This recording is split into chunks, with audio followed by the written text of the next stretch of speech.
Avertissement. L'émission qui suit comporte des propos et des informations de sources douteuses, véhiculées par des personnages tout aussi douteux, dont l'accoutrement fait honneur à leur comportement. C'est sérieux, de voir de quoi ils ont l'air de... Oui. Si vous êtes malencontreusement offensé par un ou plusieurs propos des geeks qui contre-attaquent, ce serait un peu comme se choquer après un bébé chien avec les gens encore collés qui vient vomir sur votre soulier. C'est cute, un bébé chien. En direct des enclaves de CKRL, voici les geeks contre-attaquent!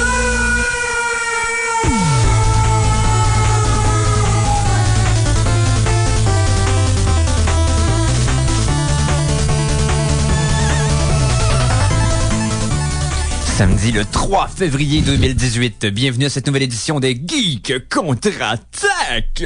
Mon nom est Éric Lajoie et je ne suis pas seulement accompagné de mon enthousiasme, mais aussi de 3 autres personnes. Tout d'abord, en face de moi, sur le siège de Sire Simon Boucher, cite maintenant, de façon très fière, le remplaçant. Le remplaçant. Mais non, pas juste le remplaçant.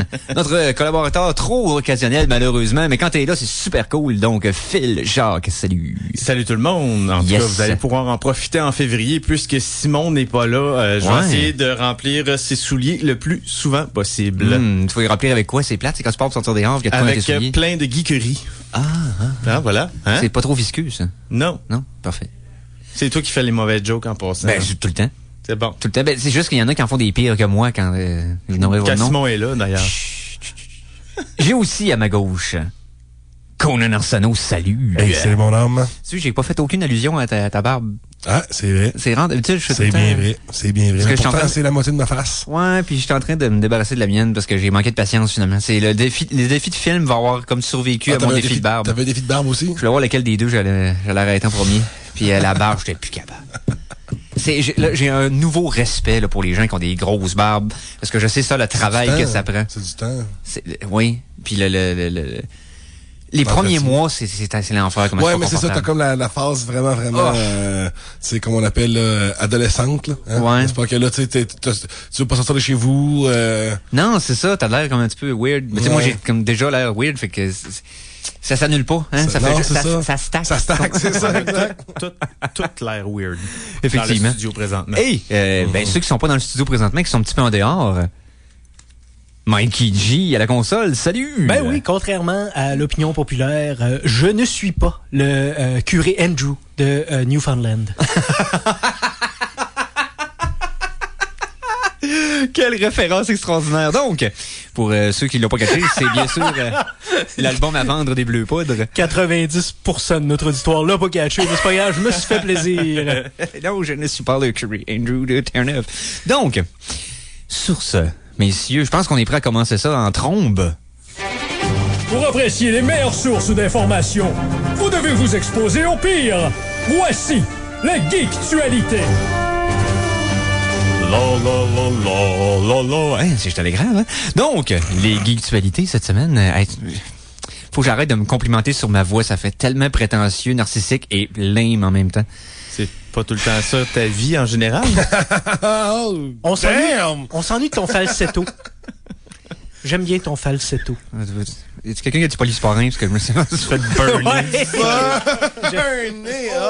On va appeler l'ambulance. Des blagues en passant. Yeah, ouais. Oh oui, des blagues. Elle est arrivée vite, la blague, je trouve. Elle est arrivée du sac de vérité qui, lui, est beaucoup plus proche du sac de blague. Sur ce... Qu'est-ce qui s'est passé dans les Geektualités selon vous, messieurs, cette semaine? Avec un peu plus de sérieux, on a frôlé la catastrophe cette semaine. Eh oui, c'est vrai, puisque mercredi, le grand-papa de Marvel, Stan Lee, qui a quand même 95 ans, ce qui est pas rien, s'est ramassé à l'hôpital. Tout le monde était bien sûr très inquiet de son état de santé. Il est sorti désormais. Il dit qu'il va très bien. Et on a su pourquoi il a été admis à l'hôpital. C'est pour des palpitations cardiaques irrégulières. Ouh. OK, c'est touch and go, là. Il y a quand même 95 ans. C'est ça. Il en reste pas 25. Non, puis c'est pas exagéré. Il a pas exagéré dans sa vie. Il a pas poussé la limite. Non, mais... il est rendu au bout normal. Je vais dire comme on dit, là. On est rendu là! C'est un peu wrong, là, mais on n'est pas... Juste un peu. On n'est pas pressé d'être rendu là, mais oui, un jour, bientôt, on sera rendu là. C'est effectivement, là, faut s'en attendre. Donc, mais il a fait la semaine, on est content. Oui, et aujourd'hui même, j'ai une grosse nouvelle à vous rappeler. Aujourd'hui, c'est la journée où ce que notre ami Madman Mike Hughes, c'est aujourd'hui. le cosmonaute de la Terre plate, est censé partir de sa base dans le désert pour voir si finalement la Terre est bien plate comme il le croit. Mike Hughes partira ce soir. Cet après-midi pour lui à 15h heure du Pacifique, mais donc à 6h PM pour nous. Ça va être live sur Noise TV sur les internets. Et bien sûr, il est trop tôt à ce moment pour savoir le destin que nous réserve Mad Mike Hughes, mais on suit ça avec grand intérêt. Et la semaine prochaine, on vous dira ce qu'il en était. On pourra vous relater ses dernières paroles s'il y a lieu. En espérant que c'est pas le gars qui a pesé sur le piton au mauvais moment puis que lui aura dit comme dernière phrase « I hope you won't miss Mike Hughes ». Mike Hughes. Come on, les boys, come on, n'était pas pris. On n'est pas vite sur notre patin. Come on. Non, legit. On va regarder comme si j'avais étranglé un chat. On peut résumer cette semaine que ce n'est pas une chronique mortuaire, mais une chronique presque mortuaire. Ouais, une pré-mortuaire. Une chronique où l'humour est mort, c'est ça? Voilà. Ok, c'est correct. Vous avez-tu d'autres choses que je ferme ma gueule? Parlant d'espace, les gars, est-ce que vous avez, mettons, là, sur le site de même, là, un petit 100 millions? Là? Ah, sur le site. Check ton change, Eric. Toi, qui t'as-tu ça en change? 2,36. J'ai encore une scène noire. On est loin. Je pense que j'ai une genre de scène noire à la maison. Ben, en tout cas, si, mettons, vous arrivez là... Hey, t'as peu. Je viens de rouvrir ma genre à sacre, on est correct. OK, parfait. Ouais, non, c'est clair que là, ça... Donc, non, mais il y a une compagnie russe, Energia, qui, pour la modique somme de 100 millions de dollars, d'ici 2019, parce que c'est pas encore fait, offre aux touristes une spacewalk, donc une marche dans l'espace de manière confortable à bord de la station internationale spatiale. Donc, ramassez votre petit change, parce que d'ici 2019, on va pouvoir aller chiller dans l'espace pour la modique somme de 100 millions de dollars, les gars. Je vais préférer l'essayer en VR. Parce que je sais pas si t'as entendu parler, il y a un démo qui s'en vient bientôt d'un jeu. Avec l'ISS ou... Oui, avec un démo de Spacewalk sur la station internationale qui va être sur le PSVR bientôt. Donc, ça s'en vient dans les prochaines semaines. Donc, je vais l'essayer du confort de mon salon pour la modique somme de fuck all. Ben, c'est j'espère qu'il va être gratuit, qu'il sera pas... une expérience VR à 15$ que finalement c'est... Non, ben il va y avoir un démo, là. Fait que ce qui devrait être d'ailleurs le cas pour pratiquement tous les jeux de VR, là. C'est bien de l'essayer avant d'acheter, là. Surtout dépendant de l'effet, ça peut te rendre nauséeux ou pas. Fait que c'est ça. Tu le sais que tu vas pas mettre 50$ sur un jeu si tu tournes la caméra 2 secondes puis t'as envie de vomir. Mais mettons, là, exemple fictif, là, t'achètes Skyrim, que tu ferais depuis des années. C'est ça. Tu joues, mettons, 20 minutes, puis tu pognes un low là, t'es super dessus. Mettons, là. Mettons. C'est un exemple fictif, là. Ouais. Ça serait décevant, là, ça arriverait à quelqu'un. Ça serait décevant que ça arrive à quelqu'un comme dans la salle. C'est ça. Mais c'est pas arrivé, là. Mais non, moi non plus, c'est pas arrivé. J'ai pas acheté plein de jeux que je pensais que j'allais jouer, mais quand j'ai joué, je suis comme, finalement. Ah non. C'est pas, écoute. Donc. Bon. Autre chose, les boys. Peut-être parce que c'était le PSVR. On va parler de notre ami Elon Musk. Elon musclé. Oui, je sais pas si Simon vous avait relaté ce fait divers concernant Elon. Il veut financer sa compagnie, Boring Company, avec un produit assez spécial. La Boring Company sert à faire un système de transit souterrain afin de résoudre les problèmes de congestion dans les plupart des grandes villes. Oui. Donc, pour l'instant, il n'y a pas grand-chose à faire à part des concepts. C'est un train dans un tube. Oui, tout à fait. Et ce train-là a besoin d'argent. Donc, notre ami Elon a trouvé une super idée pour financer ses recherches. Il vend un lance-flamme. Donc, c'est-tu son lance-flamme avec la flamme bleue qui a l'air vraiment puissant? Exact. Il est pas vraiment puissant parce que la flamme a moins d'un pied, mais c'est ça l'astuce. C'est un chalumeau avec un case de nerfs. Il appelle ça un outil de jardin. en général, plugué sur un gun qui est fait pour ressembler aux armes de Portal. Et il vend ça 500 $ de l'unité. Donc, à date, il a réussi à faire 10 millions avec ça. Mais ils ont tous vendus parce qu'il y avait 20 000 unités et ils ont été sold out, je pense, c'est en comme 6 heures. Wow! Tout vendu. Et puis là, justement, Elon, il y avait un tweet par rapport à envoyer ses... Ça, c'était mon prochain Vas-y, je vais te le laisser dire parce que c'est excellent. Un lance-flamme à 500 pièces, tu te dis, hey, j'en veux un, mais t'es ici au Québec, fait que tu le commandes. Fait que là, les postes, ils disent, hey, un lance-flamme, t'as pas le droit, on arrête ça aux douanes. Ben oui. Fait que là, notre ami Elon, qui est très, très, très intelligent, a décidé de repackager son lance-flamme not a flamethrower. Ouais. Il a mis ça sur la boîte. Not a flamethrower. Ceci n'est pas... Ceci n'est pas un lance-flamme. I can't believe it's not a flamethrower. Et maintenant... Ah, c'est bien, celle-là est bonne. Oui. Ben, au moins, tu l'as eu, tu sais. Bravo. Je tiens à te féliciter. Ça faisait longtemps que ça t'avait pas C'est arrivé. jamais celle que je veux. Ah, les gars, on continue. Bref, maintenant, ça passe aux douanes. Juste à cause de ça. Juste à cause de ça, OK, bon, ben, C'est parfait, génial. ça. OK. on a du temps pour une petite dernière vite. Ben oui. On a un collectionneur qui s'est fait plaisir cette semaine. Plusieurs Et- collectionneurs qui se font plaisir, ils ont pas le choix. Je dis ça de même. OK. Ah, on veut pas savoir ce qui se passe dans ton sous-sol, Mike. Moi, je collectionne rien. Ouais. C'est ça qu'il dit. Moi, je collectionne les moments de solitude.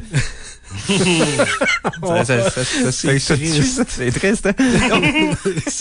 Bon, Vas-y. vas-y, Phil, excuse-nous. Bon, il y a un collectionneur qui s'est procuré l'œuvre d'art originale qui a servi à faire la boîte de contrat pour Oh. 100 000 $. Hein? Il s'est acheté quoi? Il s'est acheté À l'époque de contrat, on parle des années 80. C'est un jeu de NES. Donc, les pochettes de jeux vidéo étaient faites à la main. Oui, c'était des Des peintures. peintures, d'artistes, c'est des œuvres d'art qu'ils prenaient en photo, C'est ça, qui ok, sont donc, plus grandes que le box art original pour Bien pouvoir sûr. être réduites et mis au bon format. Oui, c'est ça. Donc, il s'est procuré l'original au coût de 100 000 $. Et ce collectionneur-là a d'autres jeux à son actif. C'est un collectionneur assez intense. Il y a aussi la couverture originale de Mega Man 7. Il y a aussi Sonic Spinball pour Sega. Et puis Blade of Steel, qui est un jeu classique Oui. de... Tout à fait, merci Conan. Mechanized Attack et Ren and Stimpy Time Warp. Mais là, il disait que ça faisait des années qu'il essayait de mettre la main sur l'œuvre de contrat et il a enfin réussi. Donc, d'ailleurs, c'est un collectionneur canadien. C'est qui tellement vient un de Vancouver. poster awesome avec, tu sais, c'est le poster du film rêvé de Arnold avec Rambo, tu sais, dans le même film. De quoi tu parles? C'est pas du tout calqué de photos existantes de Zéro. Stallone et d'Arnold. Zéro. Et d'ailleurs, Oublie ça. Eric, sur la photo que Oui. j'ai eue dans l'article, Oui. il y a un cover art que tu vas aimer qui est maintenant en sa possession aussi. C'est Street Fighter 2, bien sûr. Mais en plus, non seulement Stallone et Arnold en copie comme pas subtil, mais également les xénomorphes d'Alien. Ben oui, c'est vrai. C'est vrai que le premier, ben oui, c'est Tout à clair. fait. C'est subtil comme une pelle en feu dans la face. Ah ouais, vraiment. Bref. Ouais. OK, on y va en musique pour Ben, notre pourquoi première pas? pause. Allons-y. La chanson de la semaine! Alors, chanson de la semaine numéro 1, et je vais y aller avec ce que j'ai tiré de Overclocked Remix, comme à l'habitude. Cette semaine, donc, on a dans les chansons qui sont sorties cette semaine, justement, de Mega Man 5. On parlait de Mega Man il y a quelques secondes. Yes. Donc, un remixeur du nom de Night Swim, que j'étais pas au courant de. J'avais jamais suivi ce qu'il avait fait dans le passé. Ça s'appelle Crookman's Eyes. Et wow, j'ai vraiment aimé la qualité de la prod sur ce tune-là. Il y a une belle groove. Dans le fond, il y a c'est rock, mais en même temps, c'est groovy, c'est pété. Vous allez avoir un exemple de ça immédiatement. Donc, Mega Man 5, Crookman's Eyes sur les ondes de CKRL au Geek contre Attack.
Alors, on vient d'entendre Crookman's Eyes de Night Swim. Ça, c'est un remix de Mega Man 5, disponible depuis cette semaine là, sur le site Overclock Remix, et c'est gratos. Chronique jeux vidéo! Chronique jeux vidéo. Alors, à part le fait qu'ils ont annoncé la date pour Red Dead Redemption 2, y a-t-il d'autres choses qui s'est passé? Je veux juste, personnellement, hier, je me suis acheté DMC Devil May Cry Definitive Edition sur PlayStation 4. Je trippe ma vie, c'est le fun au bout. Bon. Cool! Voilà.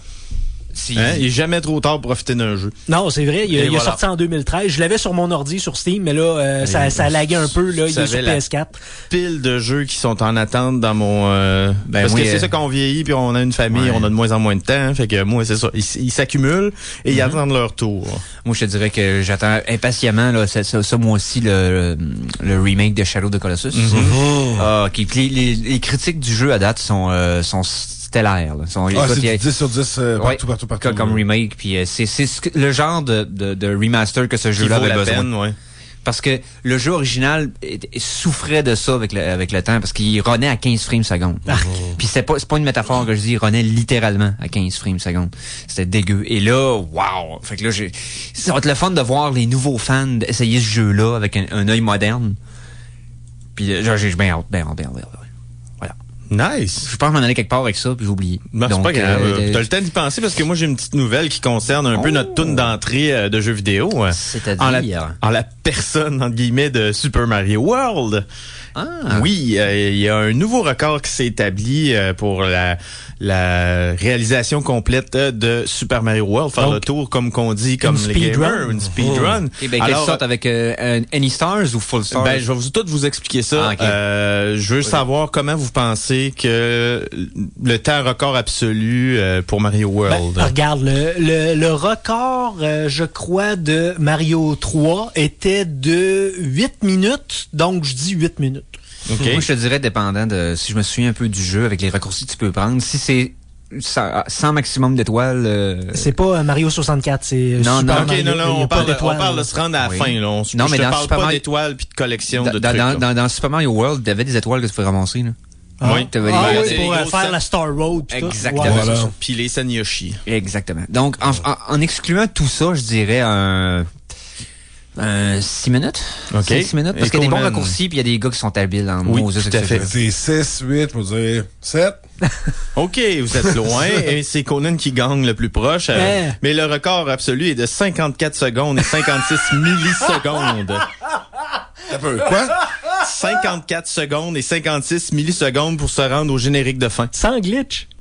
C'est ça. C'est un glitch intense qui était autrefois presque impossible à faire pour un humain. Mais il y a un speedrunner qui a réussi. Le trick s'appelle Arbitrary Code Execution. Et il faut plugger 4 contrôles sur le Super Multitap de Super Mario Bros. Du SNES. Oui. Puis il faut laisser certains boutons enfoncés pour le faire. Ensuite, faut aller dans le premier tableau de Super Mario World, qui est quand tu commences à l'île de Yoshi, tu peux aller à gauche ou à droite. Tu vas à droite, tu rentres dans ce tableau-là, tu commences, tu sautes une tortue spécifique, tu pognes sa coquille, ensuite tu t'en vas cogner Yoshi, ensuite tu t'en vas cogner la vie, ensuite tu t'en vas cogner encore à une certaine place spécifique, ensuite tu pitches la tortue rouge en l'air à un endroit spécifique et il faut que tu te tiennes sur un pixel particulier. Ensuite, faut que tu continues jusqu'à la fin et en sautant d'une certaine manière, puis en faisant... En fait, faut que tu t'éjectes de ton Yoshi pendant que tu lances la langue pour attraper une scène. My God! Et quand tu sautes de ton Yoshi... ça s'en va direct, ça fait un glitch, puis ça s'en va direct au générique de fin. Je me rappelle avoir vu ce glitch-là à l'œuvre. Il faisait un genre de démo, il essayait de démontrer le glitch. Et il y a personne qui l'avait essayé dans une run officielle, parce que t'as mettons, tant de temps d'investi, puis le glitch, mais ils ont rendu compte qu'ils pouvaient le faire plus vite qu'avant. Donc, c'est extrêmement difficile à exécuter comme move, mais c'est capoté. Vous avez tout compris à la maison, là? Bon, vous allez tous le faire, là. Hein? Ben, bref, ça, c'est le genre de speedrun qui est hyper intéressant à regarder, en passant, là, de regarder puis d'avoir les gars qui vous expliquent pendant qu'ils le font. C'est là. ça. Regardez sur YouTube. Vidéo, je vais pouvoir la mettre sur la page des geeks. Parfait, ouais, et vous étiez loin aussi du record précédent, car le record précédent était de 59 secondes. Ben, exemple, cette année au Awesome Game Done Quick, la charité pour les speedrunners là, qui font toutes les années, il y a eu un gars qui a battu un record, qui a seté un record pas trop orthodoxe. Il a joué simultanément, OK, à Punch-Out et Super Punch-Out. OK? Donc, c'est-à-dire qu'il y avait une manette dans les mains qui était pluguée sur les deux consoles. Donc, chaque input qu'il faisait, le faisait dans les deux jeux. Et il a passé les deux. Wow. Et il fallait qu'il utilise comme faut le pause, parce que dans Super Punch-Out, si tu payes sur Start, ça paye sur pause. Dans le Punch-Out normal, si tu payes sur Start, ça donne le punch avec l'étoile. Et là, c'est d'être capable de timer, et le gars a passé les deux jeux live devant une crowd. Aïe, aïe. Sans mourir, là. C'est quoi? Ça n'a comme pas rapport, là. Comment c'est? C'est vraiment cool. Puis il y a aussi cette année, comme événement intéressant au Awesome Game Done Quick, un gars qui avait jamais joué à un jeu. Pour pas le nommer, c'est Strider, dans le fond, le jeu de Capcom. Et il s'est assis avec un autre speedrunner de ce jeu-là, qui a expliqué c'est quoi les trucs. Et le gars, après, sans aucun conseil, a fait une speedrun du jeu dans des temps respectables pour un speedrunner ordinaire. Mais il avait juste joué une fois. Donc, c'est un gars qui apprend vite. Exactement. Il y a eu plein de trucs intéressants comme ça. Faut regarder les meilleurs moments du AGDQ, qui appelle Awesome Game Done Quick 2018. Il y a plein de choses intéressantes qui se sont passées cette année, là, comme les autres années. Donc, voilà. Autre nouvelle du côté des jeux vidéo. Ben oui. Demain. Qu'est-ce qui se passe demain, Eric? C'est dimanche. Oui, qu'est-ce qui se passe demain dimanche? On va à l'église. J'écoute un autre film. Ben, il y en a certains, t'es pas loin. T'es pas loin, Mike. Pour certains, c'est une église. On l'appelle le Super Bowl de 2018. Il y a ça aussi, ouais. C'est un petit événement. Ouais, le ballon de cuir, là. Oui, tout à fait. Alors, j'ai une nouvelle sur la question. Je ne suis pas un fan de football, alors vous m'excuserez si je m'enfarge ou si ça a l'air un peu fou. Moi, ça prendrait Stéphane. Ou ça prendrait Stéphane, oui, mais Stéphane Goulet je trouvais que la nouvelle était assez importante parce que ça fait plusieurs années que le jeu vidéo Madden de EA est utilisé pour faire une simulation du Super Bowl. Oui. Et sur le nombre de fois que ça a été exécuté, il y a une dizaine de fois que ça a été juste. Et je pense 2 ou 3 autres fois où ça a été un peu moins juste. Par exemple, l'année passée, le jeu avait c'était pour NFL 2017, il avait prédit les Patriots gagneraient contre les Faucons d'Atlanta et le jeu avait prédit un 27-24, mais les vrais résultats étaient 34-28. Mais ça avait été une remontée. Ce match-là était fou. Goulet pourrait nous en parler pendant 1h30 juste de ce match-là. Tout à fait. C'est une des remontées les plus décevantes pour l'autre équipe. Mais quand même, le jeu avait prédit les bons gagnants. Oui. Pour 2015, il s'était trompé. Je retrouve ma nouvelle. Il avait prédit les Panthers qui allaient battre les Broncos, mais les Broncos ont gagné. Ah oui, mais tu paries pas pour Jacksonville. En tout cas, non, mais tout ça pour dire pour cette année, on prédit une victoire des Patriotes sur les Aigles de Philadelphie. C'est un gros risque. Non, mais écoute. Il y a des années que c'est plus dur à prédire que d'autres. Et des années que le jeu est plus juste que d'autres. Mais à date, il s'est pas trompé souvent. C'est ça. Peut-être que je me trompe, mais c'est la première fois, le premier Super Bowl où il y a une des deux équipes qui joue à domicile. Non, parce que ça a failli. Ça a passé proche. Ouais, ça a passé proche. C'est que les Vikings étaient dans le quart de demi-finale. Et c'est à Minnesota cette année. Vikings Minnesota. Et ils ont malheureusement perdu contre les Eagles de Philadelphie. Parce que le terrain est choisi au hasard. À tous les années, exactement. Il est attribué à une ville à toutes les années. Étant donné les revenus générés par le Super Bowl, ils ne veulent pas que c'est toujours les mêmes équipes qui l'aient. Donc, c'est au hasard. Et c'était jamais arrivé encore qu'une équipe joue à domicile au Super Bowl. Et ça a passé à quelques cheveux. Mais d'ailleurs, j'ai une dernière nouvelle concernant le Super Bowl. Oui, je vais en avoir une aussi, c'est pas la même.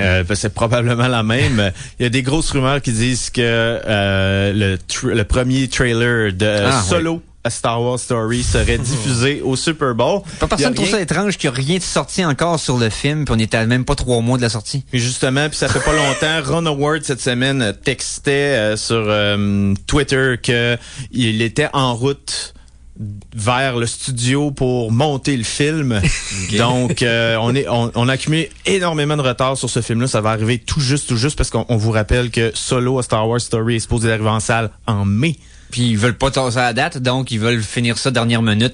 C'est sûr que ça va donner un bon film. C'est parce que c'est Kathleen Kennedy qui veut tester les eaux pour savoir si le marché de mai, qui est traditionnel pour Star Wars à l'époque, toute la trilogie originale et la trilogie des prequels, est encore viable en 2018. Si tu fais un accident de char, viable, pas viable, ça sera pas regardable. On va voir si c'est un accident de char. On va voir si le pilote Ron Howard a réussi à prendre son virage correctement. Les statistiques de faire un montage si peu avant la date de sortie et sont de 1 sur 3680. Mikey, ne me dis jamais les chances. Moi, les chiffres. Ouais. Mais moi, les statistiques, excusez. Tout ça pour dire que c'est le passé garant de l'avenir. Dans les dernières années, les films qui ont été comme complètement refaits from scratch, en plein milieu du développement, qui ont été bâclés vers la fin du développement parce qu'ils voulaient absolument rester à telle date. Ça n'a jamais donné des bons résultats. Si tu parles de DC, je te donne raison, mais si tu parles de Star Wars, rappelle-toi de Rogue One, qui a été un accident de train tout le long, et le résultat final est très regardable, voire même par plusieurs génial. Ça dépend des points de vue. Non, je maintiens mon point. Rogue One, avec le recul, je trouve que le film a l'air pressé de finir, puis donne beaucoup de temps aux transitions, au développement de personnages. J'ai trouvé ça super décevant. Tout à fait, mais c'était du fan service. On dirait que c'était des fans qui avaient fait le film, que c'était pas des. Je suis d'accord avec toi, mais selon certains, selon la tendance générale des fans de Star Wars, le film est apprécié. Ouais. Donc peut-être qu'on va avoir un mini accident de train, peut-être que ce sera pas si pire, qu'on va être en mode damage control si on veut. Ouais, j'ai hâte de faire un pool de ton après 6 ans après l'avoir vu versus la demi-heure après l'avoir vu. Tu comprends ce que je veux dire? Le monde était motivé au début parce qu'ils sont fait servir des scènes qu'ils avaient envie de voir. Mais avec le recul, tu y repenses. Il me semble que je me souviens rien d'autre. Tous les films de Star Wars, avec le recul, tu y repenses. Puis ton opinion change. J'ai pas dit qu'elle devenait négative. Non, c'est ça, t'as raison. Peut-être qu'avec le recul, les auditeurs vont dire que la dernière demi-heure était vraiment à chier. Mais pour ça, on va falloir passer à la deuxième. Hein? J'essayais de faire un segway. Une pause. Ouais, mais c'est pas, tu l'as pas pris au bon. T'étais pas obligé de le faire à nos dépens, Mikey. Non, j'étais pas obligé. Je sais pas ce qui s'est passé. Bon, mais suite à cette bulle au cerveau, on va faire une petite pause. Et on va revenir après pour le suite et le reste qu'on espère meilleur des Geeks contre-attaque. Alors attention, ici c'est François Pérusse. Et ce que vous écoutez en ce moment, c'est les Geeks contre-attaque. Fait que watch out. À CKRL 89,1.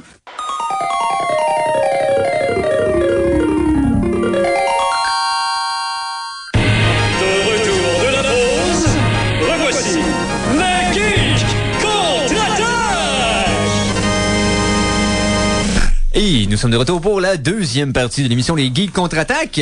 Qu'on va espérer meilleur, hein, Mikey? Hey, c'est ma joke, ça. Philippe, je t'ai rien fait. Hey, je suis habitué de te remplacer à l'animation, fait que c'est ça. Ouais. À 5 pieds 1, c'est facile d'être à la hauteur. Donc, on parle de quoi, les boys? Moi, j'irai en vrac. En vrac? Hey, tu vas aller en vrac. Oui. Et on va aller en vrac à ce faire. Parce que t'as toujours un petit creux. Les Geeks contre-attaque sont fiers de te présenter leur soupe minestrone pour le cerveau. Chronique en vrac! Qu'est-ce que t'as dans ton sac de vrac?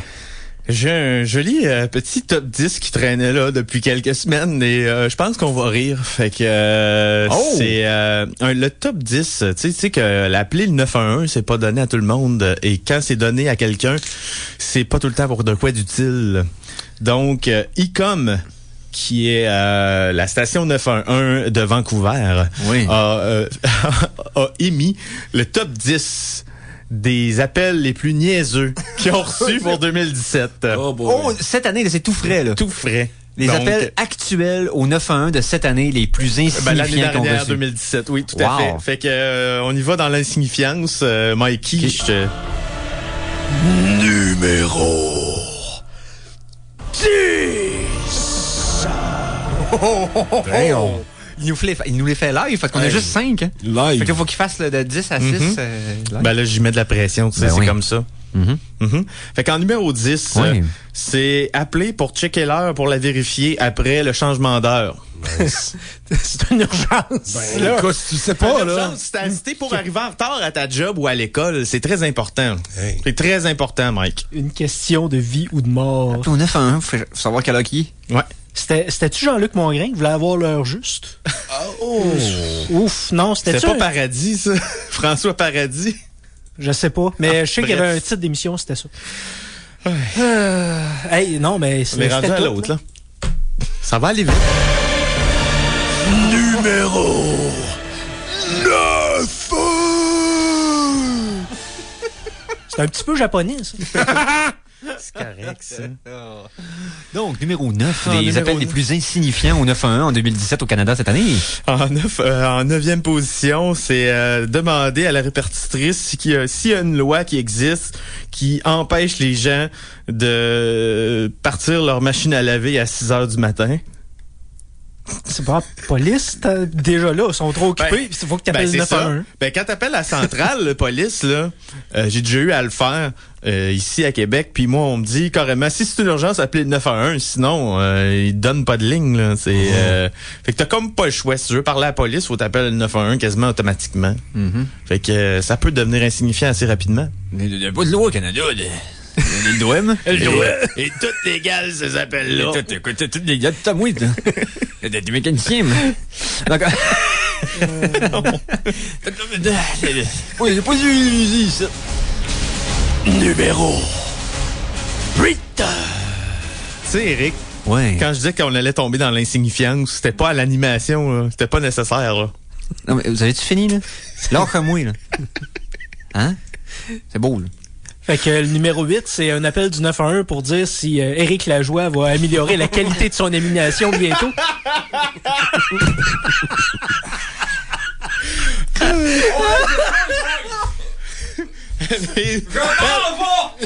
Elvis has left the building, mesdames et messieurs. Donc, je reprends le contrôle. En 8e place des appels 911 au Canada. Le numéro 8, c'est appeler pour savoir si les ratons laveurs sont des animaux dangereux. Ben, moi, c'est même pas pour savoir, c'est comme venir chercher un raton chez nous, c'est juste comme, est-ce que les ratons sont dangereux? Parce que j'en ai peut-être chez nous, là. Peut-être. Je sais pas. Mais il y en a peut-être. J'avoue que... OK. Tout le monde sait que les ratons sont nos amis. Oh! Hein? Il est revenu. On est rendu à quel numéro? Il s'en rappelait. Excellent. Ça prouve qu'on a un peu de fun, hein, un petit peu. Oui, un petit peu. Numéro 7. Peut-être toi moins, hein, parce que en numéro 7, c'est appeler pour se plaindre que la station de gaz n'accepte pas le change pour le paiement. On envoie une SWAT team tout de suite, monsieur. C'est quoi, il voulait changer de l'eau pour du gaz? Qu'est-ce qu'il... Question de... Tabarnouche. Et c'est juste le numéro 7, là. Ça s'en va vers le pire, je vous le dis. Hey, wow, OK. Numéro 6. OK, donc... Oui. Soulagez-vous et sachez que les top 5 sont préenregistrés. Fait que là, on est correct. Ouais, donc... Là, je les lis à mesure. Il faut que je les traduise à mesure aussi. Puis là, je viens de comprendre le 6e. Puis j'ai quelques cellules qui viennent de mourir. OK, parce qu'en numéro 6, c'est appeler pour demander si le signe fermé pour mauvais usage était légitime sur une toilette sur une plage populaire. Donc, savoir si la toilette était vraiment fermée pour vrai ou si c'était un petit plaisantin. C'est une feinte. C'est juste pour le monde là, qui savent que quand une toilette est bouchée, tu sais. Je vous rappelle que c'est un appel au 911, là. Est-ce qu'il y a pas, y a pas des amendes, ce monde-là, pour faire des affaires de... Oui, tout à fait. C'est totalement illégal et c'est déconseillé. La personne, imaginez-vous comment la personne doit avoir envie pour appeler au 911 pour ça. Non, moi, c'est parce que... Ça presse. J'aimerais entendre la voix de la personne qui appelle. Ça ressemblait peut-être... Veux-tu que je... Ça ressemblait peut-être à ça. Numéro 5! Oh, un peu d'autodérision. C'est le fun. Au moins, c'est de quoi tu vas chauffer de wet cet après-midi? Hein? Mais... Hey, capable moi aussi? Hein? Tu fais un petit Kirby de toi-même. Right back at me. Ben oui. Ben oui. Tout à fait. Donc, numéro 5. Des appels au 911 au Canada. On revient à nos sujets. Oui. C'est appelé parce que quelqu'un est parqué dans son parking privé. Fait qu'il a appelé au 911. Il y a beaucoup de ces appels-là qui, à place du 9, tu composes le 2, puis t'as quand même une réponse plus... c'est voyons, l'appel communautaire, genre. C'est info communauté. Je sais pas trop, le 2 à 1, ça fait la job. Ah, pas 922, tu veux dire? Non. 922, ça existe. C'est pour les urgences secrètes. C'est des vraies urgences. Ça s'améliore. Seigneur. Numéro 4 des appels les plus insignifiants au 911 au Canada en 2017. En numéro 4, on reporte quand même un crime. Fait que là, on s'approche de quelque chose qui fait du sens. Un peu de pertinence, s'il vous plaît. Légèrement. J'ai encore des cellules qui pètent, là, mais en tout cas, appelé pour dire que quelqu'un a déménagé de son appartement, mais n'a pas retourné les clés au propriétaire. Donc, c'est un code 911. Je veux dire... Hey, ce monde-là, là, il m'énerve déjà. Là, Parce que c'est comme... J'ai pas mes clés, donc ça prend nécessairement des chiens entraînés puis des hélicoptères. Tu sais, je dis... Attends, c'est probablement le même monde qui vont à l'urgence pour un rhume. Ça va pas bien, je viens de lire le numéro 3. Numéro 3! Transition extraordinaire. Numéro 3 des pires appels insignifiants de l'année au Canada. Pour rapporter que la bouffe n'était pas mangeable au restaurant, qui refuse un remboursement au client qui se plaint. Y a-tu nommé le restaurant? Non. Mais faut dire que à chaque fois qu'il y a un appel stupide comme ça, la personne s'expose. Je dis pas qu'elle n'en a une, mais s'expose à une amende, là. Oui, on le rappelle, là, c'est illégal de faire des appels insignifiants au 911 et on n'encourage pas les auditeurs à faire de même. Fait que déjà que t'as payé ta bouffe que t'as pas aimé, tu vas payer un appel. Puis surtout que si on regarde ce qui se passe dans les écoles primaires depuis une vingtaine d'années, ça peut être dangereux pour certaines personnes de s'exposer aux amendes. Peut compter des traces de noix.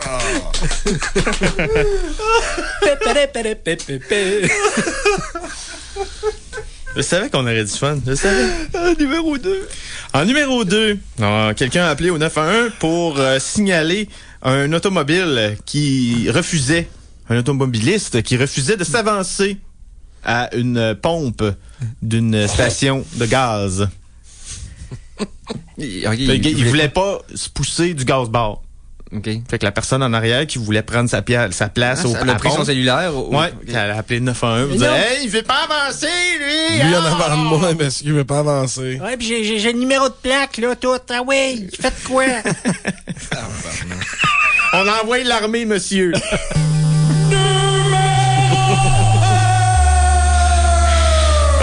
Et après tous ces appels insignifiants extraordinaires, veux-tu bien me dire qui a gagné la palme? Oh. Okay. Je fais des facepalms, des Mike Palm. Je fais des Mike Palm avec mon front. Ça fait mal. En numéro 1, quelqu'un qui a appelé pour... sûrement quelqu'une qui a appelé pour se plaindre que son salon d'esthétique ne voulait pas changer sa couleur d'ongles. Ah, ben ça, je comprends. Non, mais ça, c'est legit, là. C'est legit en Ça, c'est legit. Tu sais, t'as un rendez-vous dans 45 minutes. Ben là. Tu veux tes ongles d'une certaine couleur. C'est une urgence, là. C'est parce que ça... Hey, ouais. peut-être qu'il y avait une entrevue pour une job importante. Ouais. Peut-être pour modèle d'ongles, justement, là. Ah ouais? C'est pour ça qu'il a gagné, là. Oui. Ben oui. C'est que, pourquoi? Hey, voyons. Mais, faut dire que moi, le numéro 10, je l'aurais quasiment mis au numéro 1. L'heure, ben là, come on, l'heure. Il est quelle heure? C'est une urgence. Je pense que c'est au niveau d'insignifiance aussi. Hey. Fait que, En tout cas, ouais, c'est ça que pour les ongles, pour les ongles, c'est quand même insignifiant. En tout cas, Phil, you nailed it. Je t'accorde mon... Ah, j'ai ben trop de pommes Moi dans aussi. le corps aujourd'hui. Oh, oui, non, c'était vraiment. Pour de ouais. vrai. OK. Legit. OK. Comme les ongles. C'est ça. Avec... ouais. Je vous dirai pas pardon mon ongle pour le reste de l'émission. Donc, ça, on va faire à la place. On va y aller en musique, s'il vous plaît. La chanson de la semaine 2! Alors, qu'est-ce que tu nous as amené comme chanson numéro 2, Phil, cette semaine? Ben, tantôt, on parlait de jeux vidéo et on parlait Oui. de les jeux qu'on était immergé totalement dedans ou qu'on attendait avec impatience. Eh bien, moi, c'est un Genre Marco Polo, faut que tu sois immergé comme pour jouer. C'est correct. Donc, moi, ces temps-ci, je suis vraiment à 100 000% dans The Legend of Zelda Breath of the Wild Oui. sur Wii U. Le Je n'ai pas- respire du sauvage. Je n'ai c'est ça? pas, ouais, C'est pas le pain? je n'ai pas la Switch malheureusement, mais Breath quand of the même, quand même. Breath of the Wild. Quand même. Donc, j'ai amené une chanson tirée de la trame sonore. Oui. On avait déjà passé le titre principal. Dis-moi donc, qu'est-ce qu'il y a de si addictif que ça dans ce jeu-là particulièrement? Parce que tout le monde dit que c'est... Faut aimer l'exploration. Ah, C'est endless, puis il y a tout le temps des trésors de cachés partout. Puis Parce que le jeu est grand et il est dense à la fois. Puis Ouais. ça, c'est pas beaucoup de développeurs qui ont le temps et le luxe de se payer ce temps-là pour bien développer un parce univers que, comme ça. exemple, si je joue à Grand Theft Auto, qui est une autre de mes séries fétiches, je vais sûrement partir à l'exploration parce que le gamer a un instinct. Faut que tu marches longtemps, par exemple, pour trouver de quoi dans le building. Ouais. Tu t'arrêtes en auto, là, tu dis là, c'est sûr qu'il y a quelque chose dans ce coin-là, j'en suis sûr. Mais là, tu te promènes, tu trouves rien. Il y a Des beaucoup fois, tu de- trouves un gun, mais c'est un gun C'est insignifiant ça. que t'as déjà. Il y a beaucoup de grands espaces vides dans C'est- la série des grands Voilà. Theft. Tu regardes des jeux, pourquoi Fallout puis Skyrim sont encore joués beaucoup aujourd'hui? C'est des jeux qui... Ils ont pas la taille la plus grande de tous les jeux, mais sont tellement pleins puis riches de plein de stocks que tu redécouvres à chaque Anyway, fois. Puis, si tu trouves pas un trésor, tu trouves un combat. Si tu trouves pas un combat, tu trouves un temple. Si tu trouves Non, pas un c'est temple, ça. tu trouves un village.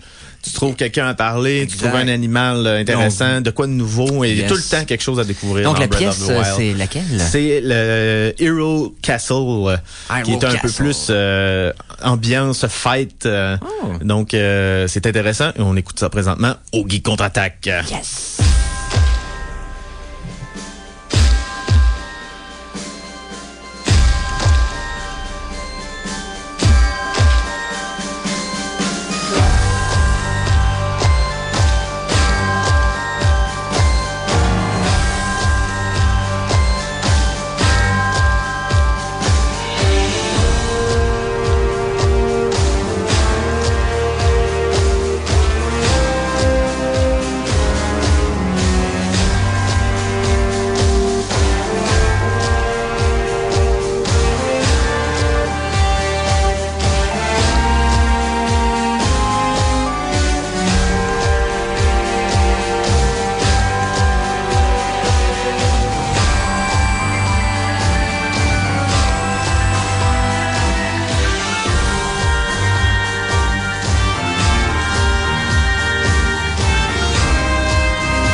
Hyrule Castle, de la trame sonore de Breath of the Wild, la toute dernière itération du jeu de Zelda sur la Nintendo Switch, et ça vous a été présenté par Philippe Jacques.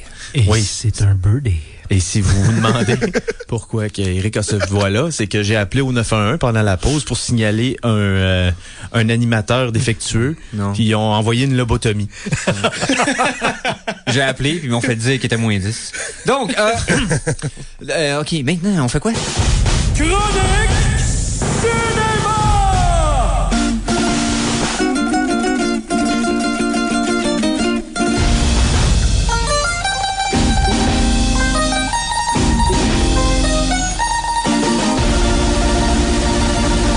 Chronique cinéma avec notre tout à fait extraordinaire Conan Arsenault. Hey, salut tout le monde. Bon, j'ai pas écouté tant d'affaires cette semaine, mais j'ai écouté 2 choses. Mais je me demande si j'en ai déjà parlé ici, mais c'est pas grave, j'en reparlais pareil. Running Scared. Est-ce que je n'en ai parlé ici? Oui, t'en as parlé la semaine dernière. La semaine passée, je suis comme vraiment pas sûr, mais je suis comme, god damn. En fin d'émission, on a parlé, c'est moi qui t'en ai fait parler. Parfait, ben donc c'est ça. Ben, allez tous écouter Running Scared, c'est un très bon film. Faites même qu'on s'en sort. Boom. Donc, l'autre film que j'ai écouté cette semaine... J'espère être quoi à dire dessus, parce que ça va être... L'autre film que j'ai écouté cette semaine, un film que j'attendais comme un peu avec une brique et un fanal, parce que tout le monde... en parlait de manière ne faisait que l'encensement de ce film-là. Et c'est le dernier film de Guillermo del Toro. Guillermo! Je pensais que j'étais prêt à vous laisser vous extasier un peu plus longtemps que ça. Donc, c'est The Shape of Water, ou je sais pas c'est quoi en français le titre, la forme de l'eau, j'imagine.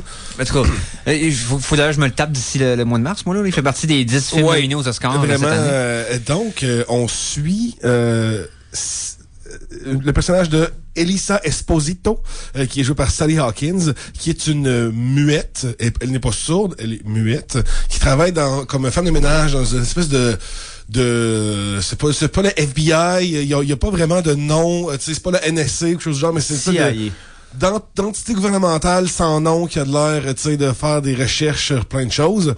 Comme la concierge dans les bureaux des X-Files. Ouais, c'est pas mal ça. Mais on voit pas d'autre chose de... Tu sais, c'est vraiment juste comme... On dirait qu'ils ont créé ce bureau-là juste pour la créature qui... Parce que à un moment donné, elle voit une créature dans une tank d'eau, et là, elle est comme fascinée, elle va le voir de plus en plus, elle est convaincue que c'est un être intelligent, et Michael Shannon, lui, qui est l'agent, le colonel Richards. C'était pas un général? Colonel que je vois. Non, mais sans Zod, c'était général. Ah, mais ouais, mais ça, il s'est fait, ok. Il a perdu des rangs parce qu'il est mort. C'est ça, exact, c'est ça. Raison. Donc, Michael Shannon, qui, lui, est un personnage vraiment by the book, à la lettre, lui, est chargé de soit briser, et lui, il veut juste découper la créature pour savoir comment il fonctionne, parce que il pense peut-être envoyer ça dans l'espace. Parce que c'est comme ça se passe dans une espèce de autour des années 60.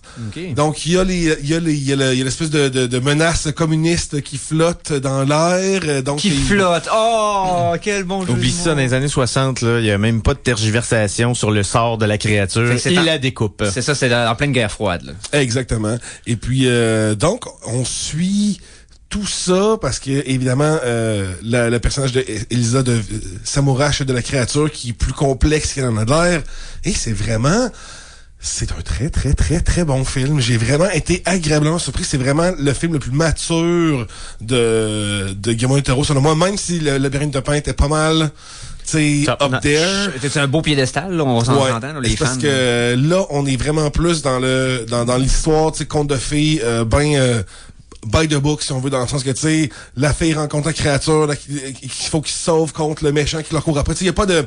Ça essaye pas de raconter... Ce que j'ai pas aimé trop du Labyrinthe de Pan, super bon, mais tu sais, avoir 2 histoires en parallèle, ça pas nécessairement que, tu sais, ces 2 histoires-là, ça fait une 3e histoire meilleure. Tu sais, c'est un bel essai, mais... J'ai pas trouvé que c'était comme ça qui faisait la force du film, tandis que là, il a pas essayé de raconter plein d'affaires en même temps. C'est vraiment, tu sais... Gros focus sur sa prémisse. Sur la prémisse. Et à partir de là, dans le fond, parce que c'est un film de genre qu'on a déjà vu. Oui, c'est carrément, là, c'est une histoire d'amour, là. Parce que là, il y a un des personnages principaux, c'est une créature. Tu sais, mais, puis ça mimique un peu les Swamp Thing de ce monde, puis Le design de la créature est vraiment cool. Ouais, Creature de Black Lagoon à l'époque des films des années 50. Là, tout ce genre de cinéma-là, mais appliqué avec une précision et un souci du détail digne justement de Guillermo del Toro. Parce que vraiment, encore une fois, là, où est-ce qu'ils sont allés filmer? Et moi, la production est vraiment est tellement bien faite puis tellement connaissant Del Toro, le design artistique doit être absolument extraordinaire. Ah oui, vraiment là, ça faisait longtemps que je m'étais pas tu sais, il y a plein de moments que j'oubliais que c'était pas que c'était un film, mais tu sais, il y a beaucoup de scènes à l'extérieur, il y a beaucoup de il y a plein d'affaires que ça sert à rien à voir, mais quand il y a plein de chars de l'époque, il y a plein de vêtements, tu sais, comme c'est le genre d'affaires que quand tu portes pas attention puis c'est bien fait, ben c'est parfait parce que justement ça vient t'immerger. T'englober. T'immerger encore, j'ai mon dos au tabarnouche. Mais vraiment, tu sais, ça n'est pas se méprendre, c'est vraiment Amélie Poulain rencontre Cthulhu un petit peu. Pas Cthulhu, mais Amélie Poulain rencontre Verdad Freak, créature. Je sais pas, j'avais trouvé le bon mot, mais est-ce que mais c'est parce que c'est quand même les personnages sont pas Amélie Poulain, c'est vraiment juste pour la musique. Même que c'est c'est quelque chose que c'est quand j'y repense. La musique est super belle, mais comme c'est vraiment Amélie, on entend Amélie Poulain vraiment la petite viole, c'est-tu le même c'est vraiment très très cute, overly cute quand que on est dans une espèce d'environnement que tu sais c'est pas. Là, on sait que le film a beaucoup il y a beaucoup de nominations aux Oscars cette année. On s'entend là. Meilleur film, meilleur director, meilleure actrice. Sally Hawkins. Sally Hawkins est incroyable pour je sais pas où si elle a été à l'école des muettes pour faire les signes, mais vraiment là. Mais en même temps, cette année là, il a pas été en nomination quand même. Jouer ça sous l'eau pendant des heures, faut lui lever notre chapeau. Là. Non, puis ce qui arrive, c'est que cette année aux Oscars, là, vous remarquerez ça. La catégorie meilleure actrice est clairement plus compliquée à guesser cette année parce que les performances sont de loin supérieures que la catégorie pour les hommes de meilleur acteur. Oui. Cette année, c'est du côté des femmes que ça se passe. Clairement, parce que là, on sait pas. On parlait de, comment il s'appelle, Frances McDormand pour Three Billboards Outside Ebbing, Missouri. C'est qui semblerait être une grosse chance de gagner le prix. On parle de Saoirse Ronan pour Lady Bird. On parle maintenant de Sally Hawkins pour Ship of the Wonder, comme tu nous dis. Et ça va être... vraiment, ouais, ça va être une bonne année pour les Oscars, mais il y a encore Meryl Streep parce que si Meryl Streep a fait un film et est nominée. C'est comme automatique. Ils sont saveux de mettre sa face sur le trophée, là. c'est rendu ça, là. Ça va être des Streeps plus tard qu'ils vont donner. Ouais. Des Meryl. Des Meryls. Vraiment, là, tu sais, c'est un beau conte pour adultes. C'est vraiment ça. Parce que, tu sais, même de la manière que ça finit, parce qu'il n'y a pas de surprise dans ce film-là. Il y a legit aucun moment que j'ai été surpris. Par contre, l'exécution est tellement malade. C'est tellement une belle histoire. J'ai comme, tu sais, je voulais savoir jusqu'où ça allait aller. Puis comme, bon, tu sais, parce qu'évidemment, une histoire de même, tu sais, t'as pas des millions de sortes de fins possibles. Tu sais, Roméo et Juliette, là, c'est pas comme si on n'a pas vu ce genre d'histoire-là, tu sais, envers contre tous, notre amour, elle va gagner. Il y a des bonnes chances qu'ils finissent pas d'un chalet ensemble à pêcher sur le bord de lac tout seul. Mais même s'ils le font, tu comprends, il y a pas plus, tu sais, il y a pas plus un punch à s'y réussir. Tu comprends? C'est des affaires qu'on a vues 1000 fois, mais de la manière que c'est fait, puis vraiment la créature est vraiment extrêmement fascinante. Tu sais, c'est un peu dommage. C'est un peu comme dommage que le film. On veut, mon côté inner geek sci-fi, c'est que je veux savoir de la fille muette, là, moi je veux savoir la créature, puis je veux, tu sais, je voulais que l'univers est tellement comme existant puis tellement réel que, tu sais, c'est ça, tu suis la femme de ménage dans X-Files. C'est cool, là, mais en même temps, il y a plein de parties de moi que c'est comme, non, mais je veux pas voir qu'elle fait son ménage chez eux. Je veux voir qu'est-ce qui se passe dans le building, tu sais. C'est parce que à propos de plusieurs personnages, et non, ça ne tourne pas seulement autour de la créature, mais bien de tous ceux qui l'entourent. Non, mais c'est ça, à peine sur la créature. La créature est quasiment, même que la créature, en tout cas, elle pourrait être remplacée par d'autres choses, là, à rigueur, puis c'est pas, tu sais, c'est pas être un robot, là, tu sais, c'est, la créature en tant que telle, c'est, tout le monde tourne autour de ça. Tout le monde tourne autour de la créature, elle la change pas, là, dans le sens. Exact. La créature est pas, à la fin du film, il est pas après à parler, puis il est pas devenu genre, il y a pas un papillon, il devient pas président des États-Unis. Non, c'est ça. Ça, j'aurais été surpris. Donc, fait que tu lui donnes un combien sur combien? Ah, tu sais, c'est un solide 8, là. Un solide 8 sur 10, là, vraiment, là, dans les très, très, très bons films de cette année. OK. Parce que moi, dans le fond, là, la semaine avant les Oscars, je vais donner mon pic pour les meilleurs Oscars, mais je veux faire en sorte d'avoir vu tous les nominés avant. Donc, moi, je vous dis pas mes prédictions encore avant de les avoir toutes vues. Ce qui risque d'être plus compliqué que je pensais, mais je m'enligne, j'essaie de le faire quand même. Mais on me dit que c'est un solide contender, comme on le dit dans la langue anglo-saxonne. Donc, je vais me le taper dans les prochaines semaines. On va voir ça. Donc, cool, Conan. Donc, on prend-tu une petite pause encore? Oui, donc. Oui, donc. Puis, on va revenir pour parler de quoi? De films encore, j'imagine? Oui, Ça se peut. C'est bon. Alors attention, ici c'est François Pérusse. Et ce que vous écoutez en ce moment, c'est les Geeks contre-attaque. Fait que, watch out. À CKRL 89,1.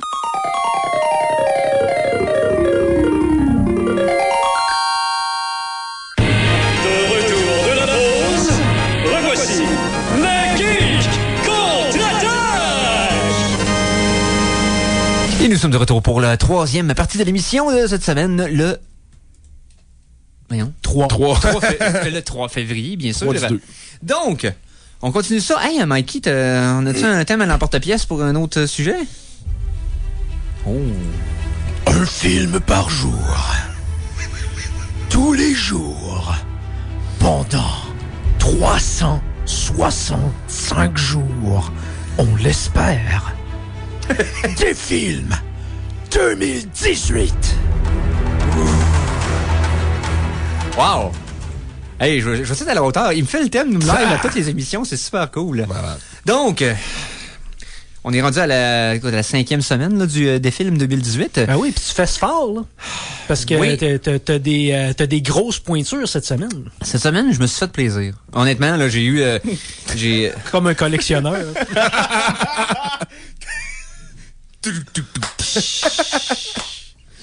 Bon retour sur l'émission, Mike. C'était excellent.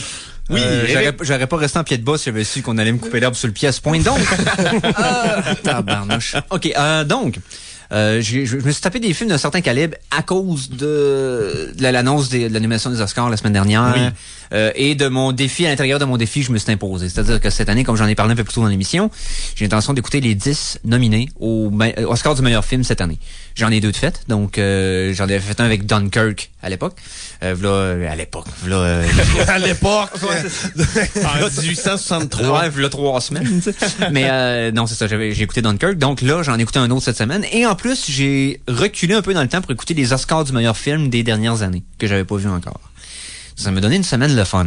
Mais j'ai tout d'abord commencé avec une visite au cinéma avec mon bon ami Mikey. Hein? Ben oui. Qui m'a invité à brûle-pourpoint samedi après l'émission pour aller voir The Disaster Artist. Ah, chanceux. Ah, oui, il passait au Clap, donc en fin de semaine dernière. Mm-hmm. Et solide. Il est bon. Il est bon. Ben, tant mieux. Il est charmant. C'est un feel-good movie.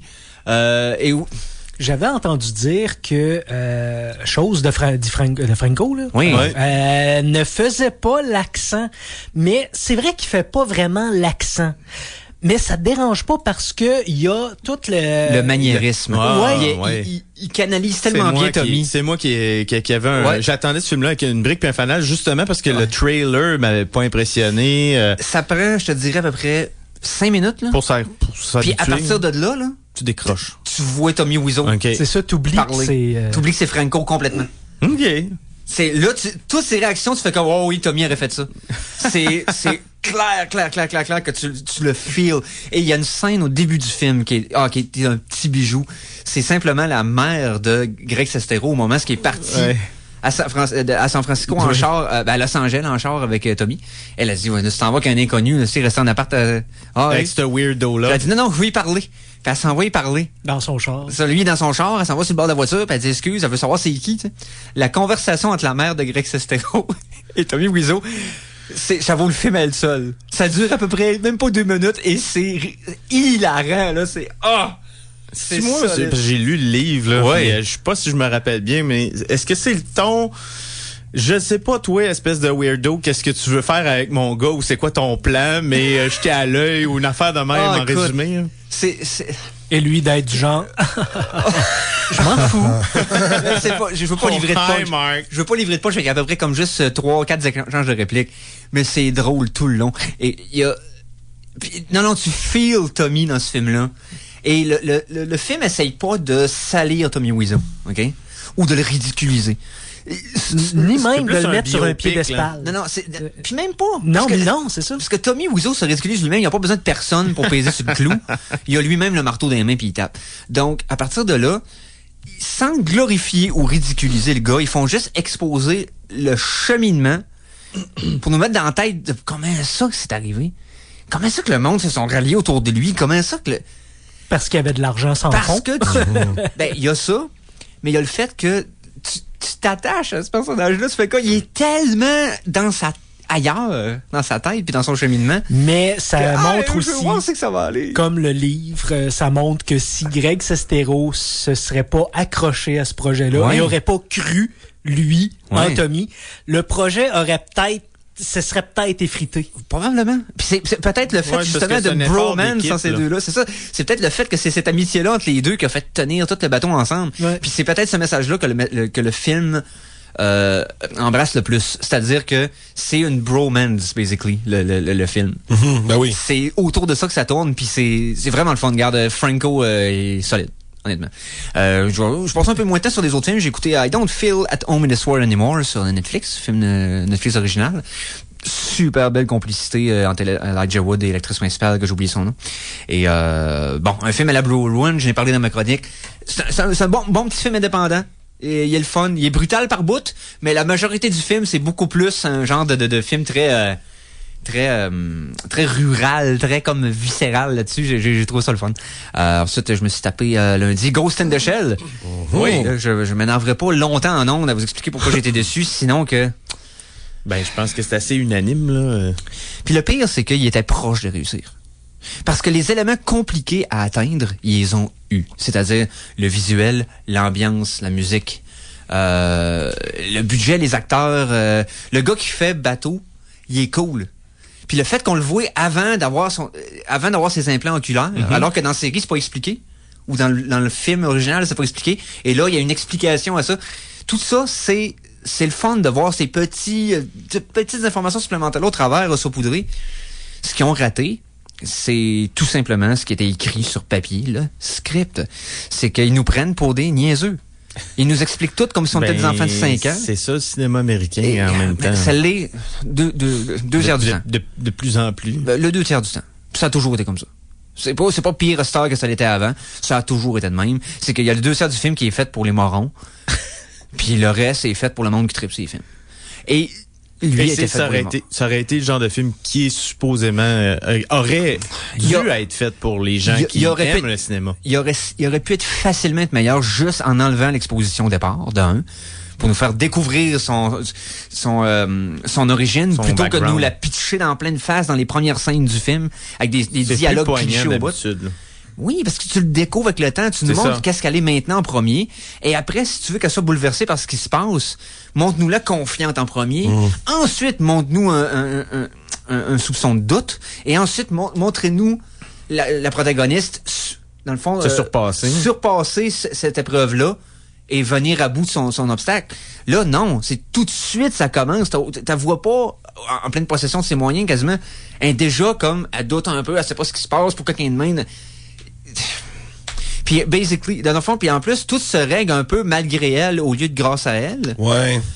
Et ça enlève beaucoup de pouvoir à ce personnage-là qui parce qu'elle avait un contrôle sur la destinée, recherchait activement à justifier son existence par rapport à ce qu'elle était. Et ça, c'était un point très important par rapport au transhumanisme dans le premier film. Puis c'était exploré de façon mature. Dans ce vie-là, ils nous prennent par la main, ils nous l'écrivent en gros caractères, parce qu'on est trop niaiseux pour comprendre quelque chose de subtil. C'est ça qui est plate. C'est que sinon, tout est réussi sauf ça, puis c'est ça qui drive le film. Mais... vas-y, Mike. OK, ben c'est parce que j'allais passer à un autre film. Ah, ben oui, moi, pour rester dans Ghost in the Shell, juste pour être plus... Parce que on s'entend que c'est un film qui est huge parmi les geeks. Moi, je voudrais savoir, parce que c'est pas parce qu'on est déçu d'un film que c'est un mauvais film. Non, pas donc, du tout. sur une échelle de 10, je voudrais savoir à peu près où tu le plaçais. Ben moi, je l'avais placé à 2 dans le sens que c'était comme déçu parce que ça aurait tellement pu être mieux. C'est sur une échelle de 5. Oui, exact. Puis mon échelle de 5 est pas comme juste ranké comme 4 est meilleur que 5 le kit. Mon échelle est simple. 3, c'est que j'ai eu du fun. Ouais. Je me suis pas emmerdé à 3. Mais je m'en rappellerai pas. OK. À 2, il y avait des trucs cool, mais le reste a comme brisé un peu ça. L'inverse avec 4, c'est-à-dire il y avait des trucs pas cool, mais le reste a complètement compensé. Ouais, tout à fait. Et le 1 et le 5, c'est rien à redire. C'est les deux extrêmes. Et rien à complimenter. Dans le fond, je le recommande ou je le recommande pas pantoute. Ben, justement, parlant des notes, pour la première fois depuis le défi, t'as revisé une de tes J'ai notes. revisé une note sur mon film d'hier, je vais y revenir. Les 3 derniers films que j'ai écoutés cette semaine. Oui. Et là, j'ai été avec des gros calibres. Avant, j'ai écouté le retour des morts vivants. Je l'avais pas vu encore. Malade. Yes. J'ai déjà vu, ça fait longtemps, mais c'est excellent. Excellent classique. Hey, il est disponible Blu-ray 30e anniversaire en français et en anglais pour 8$ sur Amazon. Gâtez-vous, il est malade. Plein de documentaires, plein de patentes, il est parfait. Donc, of course, un classique, meilleur. Écoute, Torment encore. Faut que j'arrête de parler de ça. Donc, OK. Les 3 derniers films que je me suis tapé, j'ai été gros calibre. C'est-à-dire que je me suis tapé un des films qui était nominé aux Oscars cette année. Oui. Et je me suis tapé l'Oscar du meilleur film de 2013 et 2015, si je ne m'abuse. Oui. Donc, 12 Years a Slave et Spotlight. OK. Spotlight, le film de journalistes d'enquête, dans le fond, sur l'équipe du Boston Globe, là, l'équipe Spotlight, dans le fond, qui ont comme mis à jour le scandale de l'Église catholique qui transférait les prêtres de paroisse en paroisse au lieu de les punir vraiment de leurs crimes quand ils étaient poursuivis en justice pour attouchement. Et là, ça s'est révélé qu'il y avait un plus gros... que c'était pas une coupe de pommes empoisonnées au travers du panier. Là. C'était comme systémique. C'était une grosse conspiration à l'échelle internationale qui faisait ça partout dans le monde. Puis eux autres pensaient juste comme parler d'une nouvelle locale de 3-4 prêtres qui avaient été accusés en même temps. Et ça déboule quand tu commences à découvrir, puis ça grimpe, puis ça grimpe. Le script est capoté, les acteurs sont sur la coche, le casting est fou raide. C'est rien de gros. Tout est dans la modération dans ce film-là. Mais tout est d'une précision chirurgicale. Si tu veux écouter un film dans lequel le script est parfait, bien écrit, avec un pacing égal qui fait juste grimper jusqu'à ce qu'il te donne exactement la récompense cathartique que tu voulais, écoute Spotlight. C'est des gros acteurs qu'on connaît, là. Michael Keaton. Ah, juste ça. Juste ça. Philippe Seymour Hoffman. Non, pas dans Spotlight. C'est pas là-dedans? Mais non. Non, t'as longtemps qu'il est décédé. T'as Mark Ruffalo. Oui. Oui, qui est probablement dans son meilleur rôle en carrière. Hulk. Oui. Il y a Rachel McAdams. Il joue dans Doubt, Philippe Seymour Hoffman, avec les prêtres. OK, c'est ça. Ah, t'as confondu deux films. Et donc, ensuite, t'as une couple d'autres acteurs comme ça, éparpillés, mais il est solide. Michael Keaton, j'étais pas au courant. 12 Years a Slave, que j'ai écouté la première fois aussi cette semaine, il méritait son Oscar. Surtout pour la première performance en carrière de Lupita Nyong'o, qui est la voix de Maz Kanata dans Star Wars. Tout à fait. Mais son premier rôle en carrière au cinéma et la leçon d'acting malade qu'elle donne dans c'est le film, je le trouvais cliché pendant le premier tiers. Premier acte, je trouvais, j'ai déjà vu ce film-là. Tu sais, les scènes, je les avais déjà vues, représentées d'une manière similaire, actées de façon similaire. J'étais comme, OK, pourquoi que le monde a eu un boss à ce point-là? Okay. Et est arrivé dans le fond, la transition d'histoire, l'acte dans lequel il arrive à un endroit en particulier, qui a un personnage qui est montré à l'écran. Le personnage de Lupita Nyong'o qui s'appelle Patty et aussi l'arrivée du personnage de Michael Fassbender. Et ces deux-là pognent le film qui s'en allait d'une trajectoire standard et l'amènent à une place capotée raide. Puis comme je l'ai dit sur mon Facebook en le partageant, j'aime les plans séquences. Steve McQueen a mis des plans séquences. Je suis plus sûr si j'aime les plans séquences. Ah, ces plans de séquences sont longs là, et durs à regarder parce que... Sont tough sur le moral. Il y a une séquence là, que l'acteur, là, honnêtement, là... Je pense qu'il a poussé l'acteur à son maximum parce que le gars, il est pendu, là, ses pieds touchent à peine à terre, OK? Ouais. Puis c'est assez pour que tu te dises, OK, il y a pas besoin d'avoir un trucage là-dedans. Puis le gars, ça dure peut-être 1 minute, man, que le gars, là, tu vois... Il est en train de mourir. Honnêtement, là, moi, j'étais comme, arrête pour l'acteur. Arrête. Là, j'étais rendu, là, quand moi, j'avais une anxiété, là, pour l'acteur en tant que tel. Tu commences à avoir des malaises physiques tellement tu veux que ça finisse. Et puis ça a un effet très puissant sur le résultat final. Donc, un film viscéral. Oui. Puis l'histoire, ça fait tellement mal au cœur. C'est la prémisse de l'histoire, c'est simple. Un gars libre, qui était dans les États où c'était... Il n'y avait pas d'esclaves. Qui s'est fait scammer par des doutes, qui se fait capturer, puis qui se fait sacrer esclave pendant 12 ans. Puis il était libre avant. C'est pire histoire de... C'est horrible. Tu veux tellement pas être à sa place. C'est solide, très solide. Et j'ai vu Get Out hier. Et Get Out, bon, vous en avez déjà parlé en masse, qu'on en a fait sa critique. J'avais mis 5 dans la demi-heure suivant le film. Oui. Je l'ai replacé à 4. OK. Pas parce que j'ai réalisé finalement qu'il y a des trucs... peut-être je réécoutais pas le film demain, là. Tu sais. OK. Puis, c'est des places que son budget paraît, des affaires un petit peu prévisibles au début. Mais j'ai quand même aimé, malgré des petites failles insignifiantes. C'est juste qu'il est plus parfait dans ma tête. J'ai juste comme ressassé mes esprits, puis là, j'y donne cette note-là. Ce qui est le fun avec ce film-là, c'est que l'histoire en surface est ben anodine. C'est une histoire d'un gars qui s'en va rencontrer les parents de sa blonde. Pis, sauf que là, ça devient, tu sais, bon... Le gars est noir, la fille est blanche. Là, il arrive dans une famille de blancs. Là, tu vois toute l'espèce de malaise possible qui joue ce malaise-là. Et il pousse jusqu'à sa limite. Et il défonce la limite. Ils vont beaucoup plus loin. Et non seulement aux limites sociales, mais aux limites de l'histoire aussi. Ça éclate, ça devient quelque chose de... Ah non, la twist est... Tu sais rien de Get Out? Non. Parfait, parce que moi, je me suis fait spoiler le film 6 mois avant de le voir. Ouais, faut pas se faire... lis pas sur le film. Puis quand tu auras l'occasion, écoute-le avec les personnes de ton choix. Sans information, là, ça va être une belle surprise. D'accord. Honnêtement, là, c'est un peu comme Cabin in the Woods, qui te prend complètement par surprise si tu sais rien sur le film. Je me suis fait spoiler solide. Fait que, mais le ton est quand même bon, pareil. Il vaut quand même la peine. Même par recul, je l'ai revu par la suite, puis il est solide, pareil. Voilà. Donc, non, Get Out, honnêtement, là, c'est un des nominés cette année. Je pense pas qu'il va gagner meilleur film parce que le budget paraît quand même. Puis il y a certaines affaires qui ont été faciles. Tu sais, il y a mis à peu près 2 jumpscares dans le film. C'est pas énorme, là. 2, peut-être 3, là. OK? Puis je commande toujours les films de dire yes, t'as pas mis de jumpscare, t'es un film d'horreur intelligent. Ouais. Tu ne prends pas pour des caves. Ouais. Puis t'es capable de faire peur avec le ton. Tout à fait. Il aurait pu les enlever ces 3, là. Il était pas nécessaire, ces 3 jumpscares. Fait qu'il laissait pareil, c'est comme, mais pourquoi tes amis? C'est trendy, hein. C'est, le cinéma américain, on sait ce qu'on veut. C'est un film d'horreur, faut que tu fasses des sauts. Il y avait un concept original, il y avait une approche complètement unique.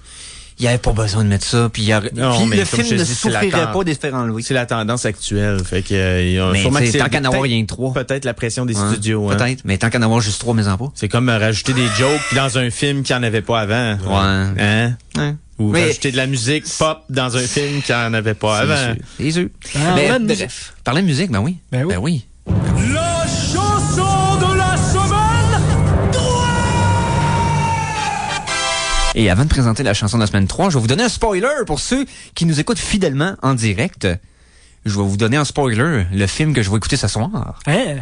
Ben oui. Vous allez le savoir avant tout le monde. Je peux pas vous le critiquer, vous l'avez pas vu encore. Mais ça va être Fury avec Brad Pitt et Shia LaBeouf et John Bernthal. J'ai eu de bons mots sur ce film-là. Ouf. C'est pas film de tank. Ouais, c'est pas vieux. C'est ça. C'est 2-3 ans. Je l'ai vu. Oui, 2-3 ans. J'ai aimé ça, c'est bien. C'est bon, c'est là. bien. Moi, ça a l'air solide, puis je me tape ça ce soir. Des vrais batteurs de tank, là, c'est ça, là. C'est genre, OK, à droite, là, ça passe à 2 pouces, là, c'est vraiment ouf. Plus au niveau de l'émotion face à la guerre, ça m'a rappelé un peu le feeling de Saving Private Ryan.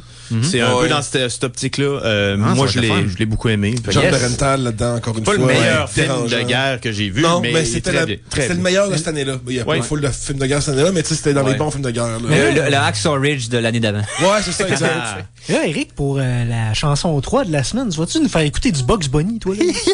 Presque. OK, ça, j'ai trouvé ça par pur accident en écoutant un montage de vidéos de gars de pêche. OK?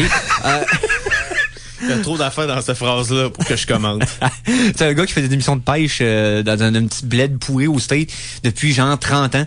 Puis il fait des compilations de bloopers qui s'enfargent ou qui cassent les cannes ou qui s'enferment dans le montage. C'est hilarant. Ce monsieur-là, il est trop drôle. Il est tellement drôle, tellement drôle. Okay. Et en voyant un de ces montages-là que quelqu'un d'autre a fait que lui, il y a quelqu'un qui a pris ses vidéos, qui a fait un remontage pour avoir des clics sur YouTube, bien entendu.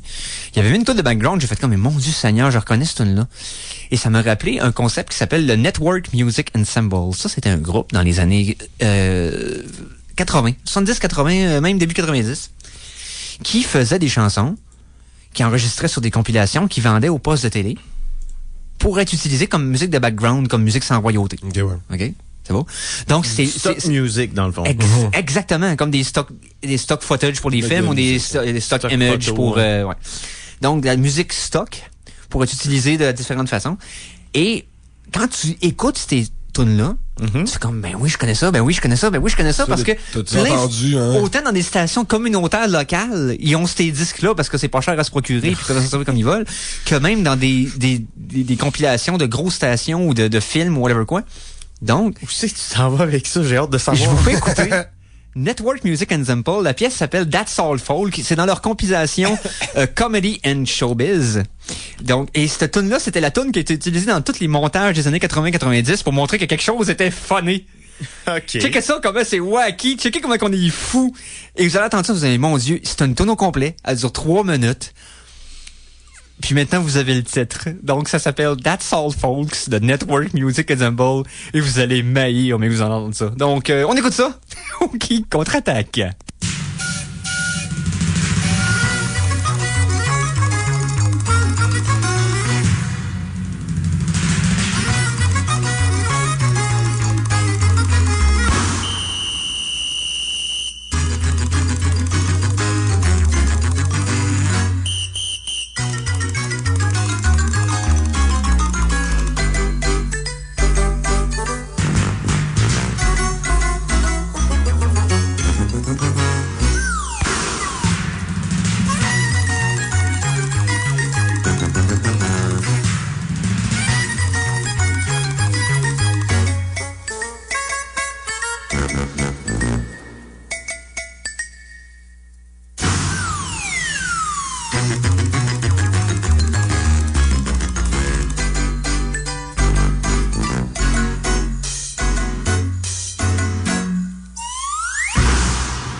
Des maudits pipeaux. Oui. C'est rempli de pipeaux.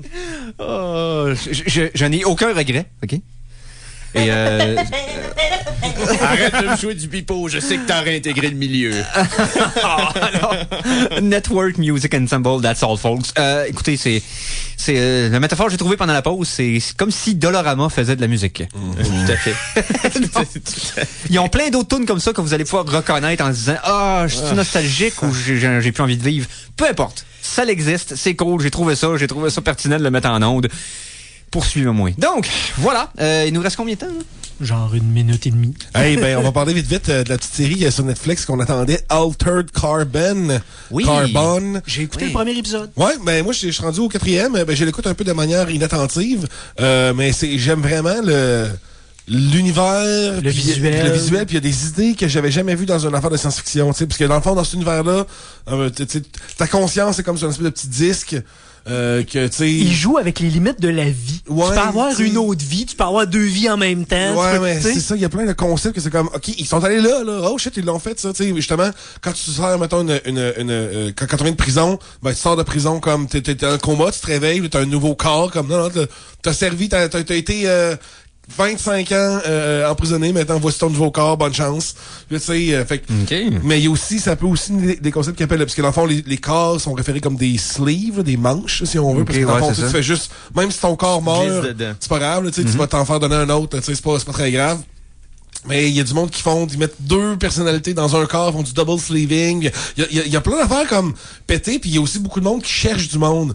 Mais bonne chance, c'est de trouver ta fille kidnappée, là. Genre, premièrement, dans quel corps qu'il est rendu, puis genre... Est-ce que Neo Bocop, Joel Kinnaman, moi, je l'aime est pas, solide? ce gars-là. Tu sais, Imus, ça prend pas grand-chose pour que... mais tu sais, là-dedans... parce que là-dedans, il a clairement fait du gym workout parce que il est buff. Il est shredded, là. C'est comme... il est cut, là. Il y a aucun pourcentage de graisse là-dessus. Surprenant. Okay. Puis, mais tu sais, c'est une bonne série quand même, mais... vu que je l'écoute un peu de manière, tu sais, en faisant d'autres choses, je sais pas si c'est vraiment bon. Fait qu'on on vous donne la semaine prochaine. La suite la semaine prochaine. Ouais. Hey, merci Conan. Merci à toi, mon cher. Merci à Phil. Hey, merci tout le monde. Puis oubliez pas, à soir à 6h, on va savoir si la Terre est plate. Ou s'il y a une éclosion. C'est vrai qu'il manquera pas la semaine prochaine. À suivre, s'il n'a pas manqué son cue. Merci à Mikey. Ben, ça me fait plaisir et restez à l'écoute parce que Musisol s'en vient après la pause. Suivez-nous sur Facebook, en passant à YouTube. Et merci, Eric. Un petit peu de chaleur dans les oreilles versus le fret qu'on a dehors. Juste que c'est pas chaud. Donc, hey, on se repogne la semaine prochaine sur ce. Salut les geeks!